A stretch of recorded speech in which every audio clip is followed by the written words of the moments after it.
ce sport de bas niveau permet d'exprimer une expression de soi et en même temps un élément d'intégration sociale. Et je crois qu'on pourrait parler à cette occasion de quelque chose, je sais, dont vous vous souciez, à savoir le sport chez les handicapés, par exemple. Alors, quand j'ai l'occasion de rencontrer un sportif handicapé, je suis charmé par l'importance qu'il accorde au sport et le bonheur que lui apporte le sport. Il y a le handicap, très souvent, c'est une blessure physique, bien sûr, mentale souvent et sociale. Or, cette blessure physique est réparée par un match de basket en fauteuil. Et nous, on dit, tiens, la performance est moyenne. On se trompe. La performance est énorme, ils font une performance énorme et surtout ils ont une réparation narcissique au bon sens du terme. Je ne suis pas si handicapé que vous le croyez. La preuve, c'est que je peux me déplacer, je peux faire un sport comme vous, je peux courir, je peux vivre comme vous.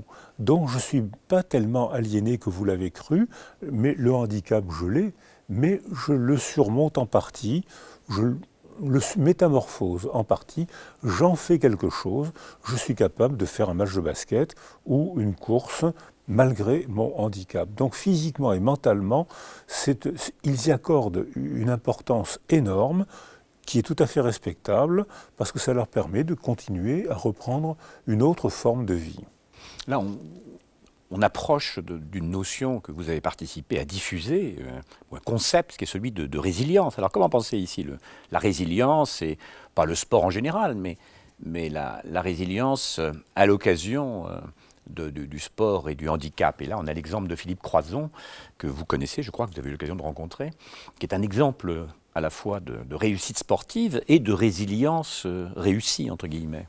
Alors c'est un exemple de résilience parce que avant son accident, c'était un homme, il raconte lui-même que avant son accident, il était plus difficile à vivre qu'après son accident. Avant, il a l'accident et s'il s'était laissé faire, sa vie était finie. Il n'avait que de la souffrance. Donc il n'a plus de membres, ni antérieurs ni postérieurs. Oui. Voilà. Il a perdu ses 4 membres. Et il a été très malheureux, évidemment. Il a déprimé, évidemment. C'est la réaction normale après une tragédie pareille. Et à ce moment-là, il a décidé de ne pas se soumettre à une terrible blessure.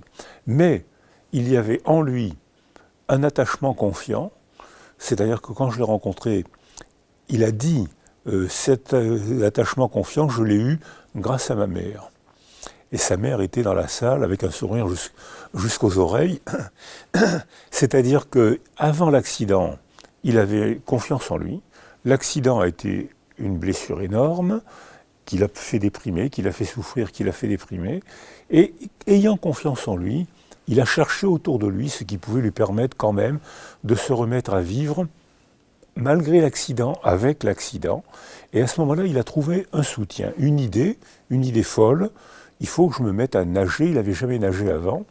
Il faut que je me mette à nager, que je m'entraîne pour faire un exploit. C'est une idée folle, mais il a fallu commencer par rêver. Il a fallu commencer par une idée folle. Et ensuite, il a trouvé autour de lui le soutien affectif et l'institution qui lui a permis de tenter de réaliser son idée, et il l'a réalisé. Et donc, c'est un exemple de résilience. Et la conséquence qui lui échappe maintenant, c'est que sa victoire sur lui-même déclenche un processus et que beaucoup d'enfants qui ont la même tragédie ou une tragédie analogue ou comparable savent que si on cherche en soi et autour de soi un moyen de se remettre à vivre, pas comme avant, mais à vivre bien quand même, dans d'autres circonstances, beaucoup d'enfants savent que maintenant, avec une bagarre et un soutien, on peut arriver à faire quelque chose. Donc il a déclenché un processus qui va être utile à beaucoup de malheureux. Oui, en plus, c'est toute la différence entre l'exhibition dans la baraque foraine des atrophies ou des handicaps et un handicap qui devient une sorte d'enjeu avec soi-même. Voilà. La définition de la résilience, c'est qu'on métamorphose le trauma. Le trauma, on l'a reçu, mais on ne s'y soumet pas. On le métamorphose, comme Croizon l'a fait, comme Philippe Croizon l'a fait, on le métamorphose, on en fait une performance qui sert de modèle à d'autres blessés. Donc c'est la définition de la résilience. Donc d'une manière plus générale, l'importance pour vous qui êtes thérapeute, c'est quand même votre métier, l'importance du sport à cet égard, dans cette façon à la fois de s'éprouver, de se mettre à l'épreuve, de projeter l'épreuve et de l'offrir d'une certaine façon en participation. Enfin, il y a quelque chose ici d'une valeur symbolique très forte. Alors oui, bien sûr, il y a la valeur symbolique, mais c'est une transaction constante. Parce que les blessures physiques ne sont pas les mêmes pour tous. L'état avant la blessure n'est pas la même pour tous et surtout le soutien après la blessure n'est pas la même pour tous. Mais on peut agir sur ces trois niveaux. On peut agir physiquement, on peut agir mentalement, affectivement, socialement et politiquement. C'est-à-dire que si on arrive à démontrer, et c'est facile à soutenir, que quand on s'occupe de ces hommes, on leur permet de reprendre une autre vie, humaine, avec dignité, avec pépins, avec accidents, comme tout le monde dans la vie, et avec fierté, comme tout le monde dans la vie, on va leur permettre de reprendre une autre forme de vie. Mais là, il faut une décision politique pour organiser les institutions qui permettront à eux de faire des efforts physiques, mentaux, relationnels, réels. Alors là, je pense qu'on a un raisonnement systémique, c'est plus une cause qui provoque un effet. C'est pas un Philippe Groison qui est un surhomme, il n'est pas un surhomme. Pas du tout même, il le sait bien, mais il est très souriant, il a repris un bonheur de vivre, il le paye de souffrances physiques, il s'entraîne très dur, il le paye de moments de découragement comme tout le monde, et il obtient une victoire, des moments de bonheur, des moments de grâce qu'il offre à d'autres blessés. C'est pas facile, mais c'est possible.